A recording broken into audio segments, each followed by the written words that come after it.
आज जो कहानी मैं आपको सुनाने वाली हूँ इसका नाम है 3 मछलियाँ। एक तालाब में 3 मछलियाँ रहती थी।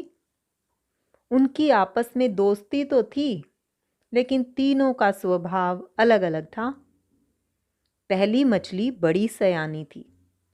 कुछ करने से पहले वह खूब अच्छी तरह सोच विचार कर लेती थी।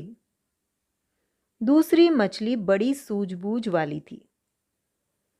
मौके पर चटपट फैसला कर लेती थी। यदि उस पर कोई मुसीबत आती तो फौरन बचने का उपाय खोज निकालती। वह सदा प्रसन्न रहती।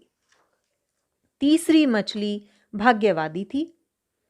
वह सोचती थी कि जो होना है होकर ही रहेगा।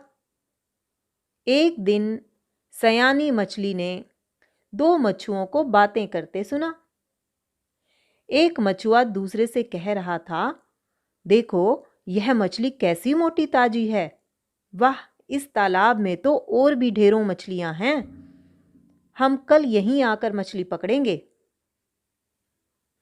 सयानी मछली भागी भागी अपने दोस्तों के पास पहुंची और सारा हाल कहकर बोली, हमें आज ही इस तालाब को छोड़ देना चाहिए और नहर के रास्ते दूसरे तालाब में चले जाना चाहिए। सूझबूझ वाली मछली ने कहा, अरे मछुए आए तो सही, मैं बचने का कोई न कोई उपाय जरूर निकाल लूंगी।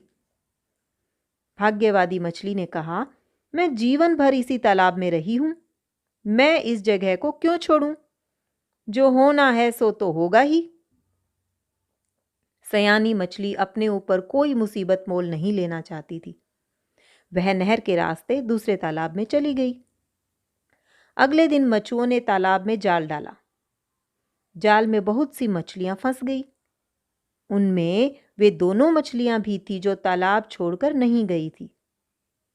सूझबूझ वाली मछली ने फौरन बचने का एक उपाय सोच लिया। वह ऐसी बन गई कि जैसे वह मरी हुई हो। मछुए ने दूसरी मरी मछलियों के साथ उसे भी निकालकर फेंक दिया। वह खिसकती हुई तालाब में जा गिरी और बच गई। भाग्य पर विश्वास करने वाली तीसरी मछली अपने को छुड़ाने के लिए उछल कूद मचाने लगी। जब एक मछुए ने उसे ऐसा करते देखा तो उसे पकड़कर वहीं मार डाला। तो बच्चों, ये कहानी यहाँ खत्म होती है। तो 3 मछलियों की सोच आपने जानी। तो आपको इनमें से कौन सी मछली की सोच पसंद आई और क्यों? और इस कहानी से आपको क्या सीख मिली?